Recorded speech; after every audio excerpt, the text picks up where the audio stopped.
Hello and welcome back to the channel. I'm Justin Gambrell, here to talk to you about dobro as I always do. Today we're probably not going to do any playing, as opposed to talking about some of the theory of what it means to be playing dobro. If you've been around my channel or around some of my different pages and websites and stuff, you've probably seen or heard the phrase, pick wisely. And that's because ultimately, pick wisely is my philosophy behind playing the dobro. And I felt it appropriate to not let it go on too much longer without giving a proper explanation of what I mean by pick wisely. So to make sure that we're kind of all on the same page with this, I got a good definition. When I Google searched define wisdom, what Google gave me as one of the earliest pop-ups was the quality of having experience, knowledge, and good judgment. And I think what I especially like there is that ending. I mean, wisdom is having good judgment. And so making that the adverb for wisely means properly having good judgment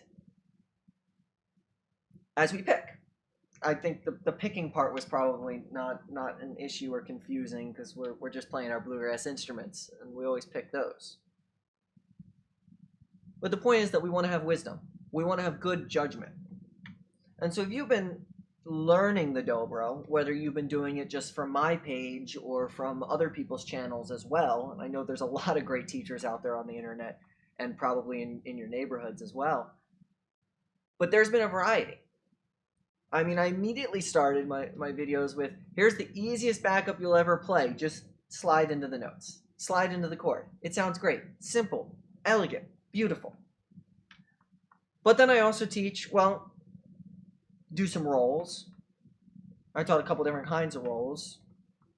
I should probably teach a lot more rolls too, because there's a lot of different ones of those. I taught chopping, 2 different kinds of chopping, and then even a little bit more of an advanced type of how to handle all that chopping. And I think what that ends up showing is that there's options.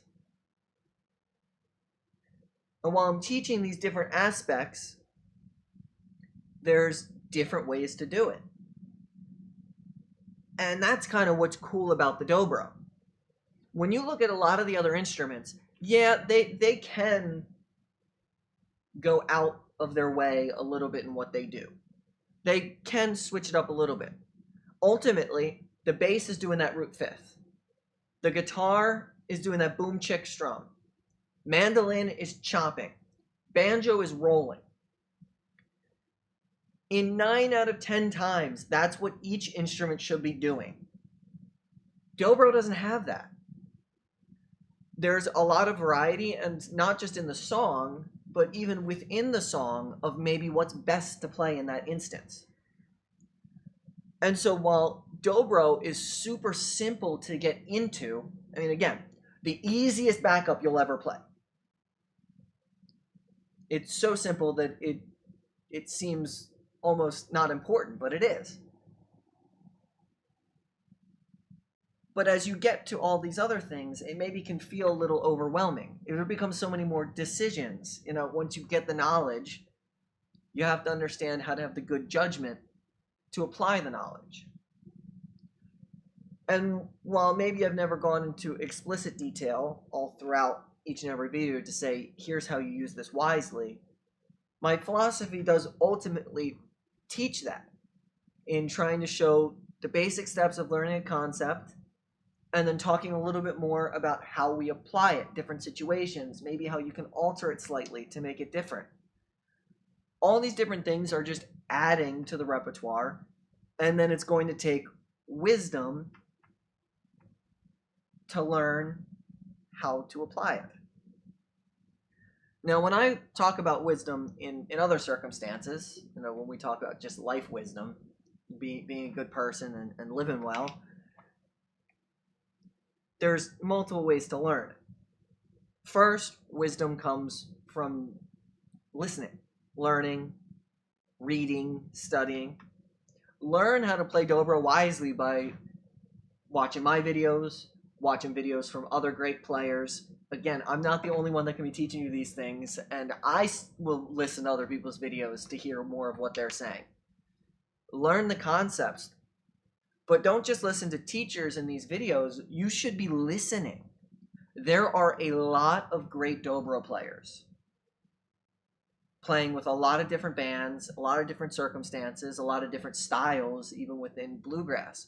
And by taking time to actively listen to what they're playing helps you learn a lot on how you can play. I mean, to be able to rattle off quickly people that you listen to and you love to try to emulate in certain ways. I mean, for myself, to be able to listen to Josh Graves, who's the pinnacle of starting bluegrass dobro, but as well as Jerry Douglas, Andy Hall, Josh Swift, great names. And there are so many more, and I keep finding more of them each and every day. Those are just the quick ones that I'm regularly listening to and trying to learn from. You should have some of yourself that you're trying to listen to and seeing what they do. So that's kind of that first aspect of learning wisdom, is just by taking in, listening to people who have figured it out before you. The second way how we learn wisdom is by trial and error. I mean, we see that with kids a lot of times, or sometimes the best way for them to learn is to try it once and to fail. A way in which we often get better is by going to jams, playing with other people, and sometimes falling flat in our face. You know, when you've got a new lick, throw it in. Maybe it misses. Maybe it does well. And learning, especially having the proper people that you can play with, that you can mess around, that you can feel comfortable trying some things with. And, you know, saying, oh, I just learned this new chopping when listening to Justin's video. When I go to the jam this week, let me try to chop like that a little bit more and see how you fit that in. And experimenting in certain ways helps you figure out, do I think that was good? Should I do that again, or should I maybe avoid doing that again? And so I'm giving all of this just to say, we can get our wisdom from a lot of different avenues. And I think what separates a fine dobro player from an exceptional dobro player is that wisdom of not just knowing how to play, but knowing what to play, when to play, how to complement everything else. Because as I always say, you know, if bluegrass is a meal, you know, you've got the meat and potatoes, that is your other four main rhythm instruments between the bass, the guitar, the banjo, and the mandolin. They're holding down that rhythm. Dobro, as well as the fiddle, they're that extra bit of flavor that just gets sprinkled on top. Too much, you ruin your dish. Not enough, it just doesn't taste good. But just that perfect amount, put in just the right places, and that's what makes the dish. And so my goal, my philosophy behind playing, behind teaching, and thinking of the dobro is that when you pick, you got to pick wisely. And so when I say that at the end of a video, when you see that plastered on any of my promotional material, that's what I mean by it. Is do what's going to complement everything well. If you have more questions about aspects of what it means to pick wisely, I mean, drop those comments below.